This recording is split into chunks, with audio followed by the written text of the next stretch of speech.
లో మనం cyber crime గురించి ప్రతి చోట వింటూ ఉన్నాము.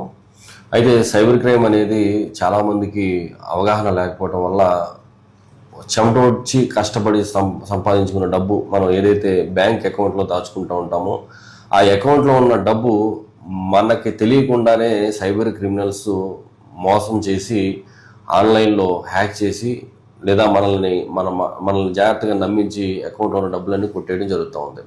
మీకు ఎప్పుడైనా ఆర్టీఏ చలన పేరు మీద ఏదన్నా అప్లికేషన్ కానీ ఏపీకే ఫైల్ కానీ లేదా ఒక మెసేజ్ కానీ ఒక లింక్ కానీ వచ్చిందా? చాలామందికి వచ్చే ఉంటుంది. ఎందుకు అంటే మనం బండి మీద బయటకు వెళ్తూ ఉంటాం, లేదంటే 4-వీలర్ 2-వీలర్ వెళ్తూ ఉంటాం, వాటి మీద ఫైన్లు పడుతూ ఉంటాయి. జనరల్గా ఆ ఫైన్లు కట్టాలి కాబట్టి దానికి సంబంధించిన ఏదో ఒక మెసేజ్ మనకు వస్తూ ఉంటుంది, మనం చూస్తూ ఉంటాం. కానీ దాన్ని ఆసరాగా చేసుకుని సైబర్ క్రిమినల్స్ మనకి ఒక ఏపీకే ఫైల్ని పంపిస్తూ ఉన్నారు. అది వాట్సాప్లో వస్తూ ఉంటుంది. వాట్సాప్లో వచ్చిన ఆ ఫైల్ని మనం చూడగానే దాంట్లో మీ బండిపై ఇలా ట్రాఫిక్ చలనా పెండింగ్ ఉంది, దానికోసం ఇది ఓపెన్ చేయండి అనేది దాని మీనింగ్ వచ్చేటట్టు దాంట్లో ఉంటుంది. మనం అది ఓపెన్ చేసి లింక్ ఓపెన్ చేయగానే అక్కడ మనకేమీ కనిపించదు, కానీ మన ఫోన్ అనేది హ్యాక్ అయిపోతూ ఉంది. ఎప్పుడైతే మన ఫోన్ హ్యాక్ అవుతుందో దాంట్లో వాళ్ళు చేసిన ప్రోగ్రాం ప్రకారం ఆ ఫైలు నీ ఫోన్లో ఉండే కాంటాక్ట్స్ ఎవరైతే ఉన్నారో వాళ్ళందరికీ మళ్ళీ షేర్ అవుతుంది, నీకు తెలియకుండానే షేర్ అవుతుంది. మీరు ఈ మధ్యకాలంలో చూసినట్టయితే కనుక మన ఫ్రెండ్స్, మీకు తెలిసిన ఫ్రెండ్సే, మీ ఫ్యామిలీ మెంబర్సే నీకు ఒక మెసేజ్ పెడతారు, ఒక లింక్ పెడతారు. ఆ లింక్ ఏంటనేది నువ్వు క్లిక్ చేసే లోపు నీ ఫోన్ ఒక్కోసారి కాంప్రమైజ్ అయిపోతుంది, నీ ఫోన్లో నీ అకౌంట్లో ఉన్న డబ్బులు కట్ అయిపోతూ ఉన్నాయి. అంటే సమ్టైమ్ నా స్నేహితుడి దగ్గర నుంచి నాకు ఒకసారి ఒక లింక్ వచ్చింది వాట్సాప్లో. ఆ లింక్ ఏంటి తను ఆ విధంగా పంపాడని నేను ఒకసారి లింక్ ఓపెన్ చేయడానికి ముందే అతనికి ఫోన్ చేసి, ఎరా నువ్వు ఈ లింక్ పంపించావా, ఈ మెసేజ్ పంపించావా అని అడిగితే, లేదే నేను ఏం లింక్ పంపలేదు, ఏ మెసేజ్ పంపలేదు అని చెప్పేసి చెప్పడం జరిగింది. సో అది సైబర్ క్రైమ్. అంటే మనం జనరల్గా మనం అందరూ కూడా కమ్యూనికేట్ చేసుకునేటప్పుడు మెసేజ్లు పెట్టుకుంటాం, ఫోటోలు పెట్టుకుంటాం, వీడియోలు పెట్టుకుంటాం. కానీ లింక్స్ ఎప్పుడైతే వస్తాయో, లింక్స్ వచ్చినప్పుడు మాత్రం కొంత జాగ్రత్తగా ఉండి ఆ లింక్ అతను పంపాడా లేదా అనేది ఒకసారి కన్ఫర్మ్ చేసుకుని మాత్రమే లింక్ ఓపెన్ చేయాలి. ఇప్పుడు ఈ సందర్భంలో ఎవరైతే మన దగ్గర ఉన్నారో వారికి ఒక ఏపీకే ఫైల్ వాట్సాప్లో రావడం జరిగింది. అంటే ఆల్రెడీ అవతల వ్యక్తి ఎవరో ఒక వ్యక్తి దగ్గర కాంప్రమైజ్ అయిపోవడం వల్ల ఫోను ఆ వ్యక్తి నుంచి ఈయనకి ఏపీకే ఫైల్ రావడం జరిగింది ఈ ట్రాఫిక్ చలానికి సంబంధించి. సో నార్మల్గా ఫ్రెండ్ దగ్గర నుంచి వచ్చింది కదా అని చెప్పేసి ఏదైతే ఓపెన్ చేశారో, ఓపెన్ చేసిన తర్వాత పట్టించుకోలేదు దాని గురించి. కొన్ని రోజుల తర్వాత ఏం జరిగింది, ఏ విధంగా ఆయన అకౌంట్లో ఉన్న డబ్బులు పోయినాయి అనేది ఆయన నోటు అంటే మనం విందాము. సో మీరు ప్రతి ఒక్కరూ కూడా మీకు వచ్చే ప్రతి ఏపీకి ఫైల్ అయినా సరే ఓపెన్ చేయొద్దు, మీ ట్రస్టెడ్ అయితేనే మాత్రమే ఓపెన్ చేయండి. అలాగే మీ ఫ్రెండ్స్ ఫ్యామిలీ మెంబర్స్ అయినా సరే ఏదైనా ఒక లింక్ పంపితే ఆ లింక్ అది ఓపెన్ చేయొచ్చా లేదా ఆ వ్యక్తితో పంపిన వ్యక్తితో కన్ఫర్మ్ చేసుకుని మాత్రమే ఓపెన్ చేయాలి. ఏం జరిగింది అసలు యాక్చువల్గా? సార్ నాకు ఫస్ట్ ఆర్టీఓ చలన ఏపీకే ఫైలే వచ్చింది సార్. దాన్ని నేను వర్క్ ఆడవల్లో పడి దాన్ని ఓపెన్ చేయడం జరిగింది. అది ఓపెన్ చేసిన తర్వాత 1 వీక్ 10 డేస్ మధ్యలో నా ఫోన్ ఆటోమేటిక్ గా హ్యాక్ అవటం జరిగింది. ఆ ఫోన్ హ్యాక్ అయిన తర్వాత వెంటనే నా అకౌంట్ లో మనీ అనేది వాళ్ళు నా ఫోన్ ద్వారా యూపీఐ పేమెంట్ చేసుకోవడం జరిగింది. దానికి నేను స్పందించి వెంటనే మళ్ళీ మీ దగ్గరకు వచ్చి 1930 కాల్ చేసి సైబర్ క్రైమ్ కంప్లైంట్ పెట్టాను. అలాగే మీ ఫ్రెండ్స్ కూడా చెప్పారా? చెప్పాను సార్. నేను నాకు జరిగిన వెంటనే నా వాట్సాప్ లో ఇన్స్టాలో పోస్ట్ అనేది చేశాను సార్. దయచేసి ఇలా యాప్ అనేది వస్తే ఏపీకే ఫైల్ అనేది వస్తే ఆర్టీఓ చలనాన్ని దయచేసి నా వాట్సాప్ నుంచి మీకు వస్తే దయచేసి ఓపెన్ చేయమాకండి ఫ్రెండ్స్, నేను ఇలా సైబర్ క్రైమ్ కి గురయ్యాను, దయచేసి మీరు కూడా అవ్వద్దని చెప్పేసి నేను వాళ్ళకి తెలియజేస్తాను. ఇప్పుడు ఈ ఫోన్ హ్యాక్ అయిందని మీకు ఎలా తెలిసింది? నాకు ఫోన్ హ్యాక్ అవటం స్టార్ట్ అయింది అది చలనాది ఓపెన్ చేసిన తర్వాత నా ఫోన్ ఆన్ లోనే ఉంటుంది, బట్ స్క్రీన్ ఆఫ్ అయిపోతుంది.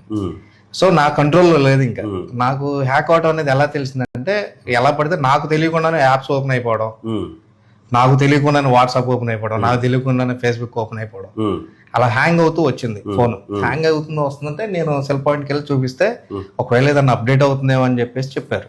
చెప్తే దాన్ని నేను కొంచెం వాళ్ళే చెప్పిన తర్వాత ఇంక మనం ఏం చేస్తామని చెప్పేసి వదిలేశాను. టోటల్ గా వాడే అప్డేట్ చేసేసి అమౌంట్ కట్ అయిన రోజున ఏ విధంగా ఫోన్ బిహేవియర్ ఉంది? ఆగిపోయింది సార్, అసలు మొత్తం స్ట్రక్ అయిపోయింది. అంటే నాకు అప్డేట్ అని చెప్పేసి ఆటోమేటిక్ నాకే వచ్చేసింది. బూట్ అవుతా కనిపించిందా? అవును సార్, ఓకే బూట్ అవుతా కనిపించింది. ఆ 1% కానీ స్టార్ట్ అయింది, 99% వరకు వచ్చింది. ఆ 99% దగ్గరకు వచ్చిన తర్వాత 20 minutes పట్టింది సార్ ఫోన్ మళ్ళీ రిబూట్ అవడానికి. ఓకే, ఆ టైంలో ఈ క్రైమ్ అనేది అమౌంట్ జరిగింది అనేది జరిగిపోయింది. అంటే ఆ టైంలో ఆ హాఫ్ అన్ అవర్ 1 అవర్ ఏదైతే ఉందో ఫోన్ రీబూట్ మీకు కనిపించింది. ఆ టైంలో ఫోన్ అసలు మీరు ఆపరేట్ చేయడానికి మీ చేతిలో లేదు లేదు. సార్, అసలు కనీసం టచ్ కానీ ఆ టైంలో వాడు ఆపరేట్ చేసి అమౌంట్ చేసి కట్ చేయడం జరిగింది. చేయడం. సరే, ఓకే, అది రీబూట్ అయింది, మీ కంట్రోల్లో లేదు, కానీ అమౌంట్ కట్ అయిన విషయం మీకు తెలిసిందా? మెసేజ్ వచ్చిందా? మెసేజ్ రావడానికి నాకు బ్యాంకు లింక్ అయిన phone number working days 10 days నుంచి ఆగిపోయింది సార్.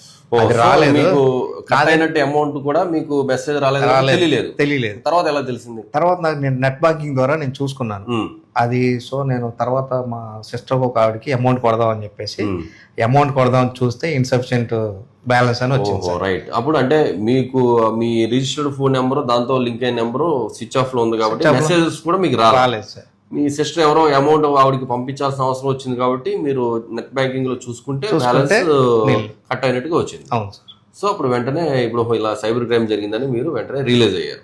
అంతే సార్. రైట్. జరిగింది సార్. నిజంగా ఎక్సలెంట్. మీరు ఎందుకనంటే ఆయన అకౌంట్లో ఉన్న డబ్బులు కట్ అయిపోయినాయి, తెలియకుండా గబుక్కుని ఎవరో ఫ్రెండ్ పంపించిన ఫైల్ కదా అని ఆయన ఎప్పుడైతే ఓపెన్ చేశారో ఆయన ఫోన్ హ్యాక్ అయిపోయింది.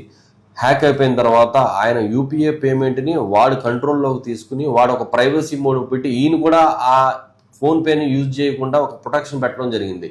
అదేంటి నా ఫోన్లో ఉన్న డబ్బులు నేను ట్రాన్స్ఫర్ చేయడానికి అవ్వట్లేదు ఏంటి అని ఒకసారి ఆయన గమనించుకుని ఫోన్పే వాళ్ళకి ఒక రిపోర్ట్ ఆన్లైన్లోనే పంపిస్తారు, నా ఫోన్ ఇలాగా ఇక నా పేమెంట్ అవ్వట్లేదు అంటే వాళ్ళు చెక్ చేసి ఆ బ్లాక్ తీస్తారు. అంటే అప్పటికే ఫోన్ వాళ్ళ కంట్రోల్లోకి వెళ్ళిపోయింది.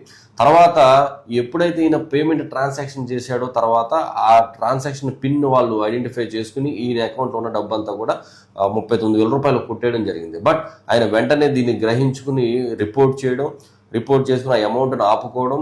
అంటే ఏదైనా ఒకవేళ సైబర్ క్రైమ్ పొరపాటున జరగకుండా చూసుకోవాలి. పొరపాటున జరిగినా సరే ఇమ్మీడియట్గా గోల్డెన్ అవర్ 1 అవర్లో కనుక మనం దాన్ని 1930కి కనుక మనం ఫోన్ చేసి ఈ విధంగా జరిగిందని చెప్తే కనుక మీ అమౌంట్ సురక్షితం. వెంటనే మీ అమౌంట్ వాళ్ళ ఎవరైతే అకౌంట్లోకి వెళ్ళిపోయిందో అక్కడ నుంచి బయటికి వెళ్ళిపోకుండా విత్డ్రా అవ్వకుండా హోల్డ్ చేయడం జరుగుతుంది. ఆ సిస్టమ్ ఉంది మనకి.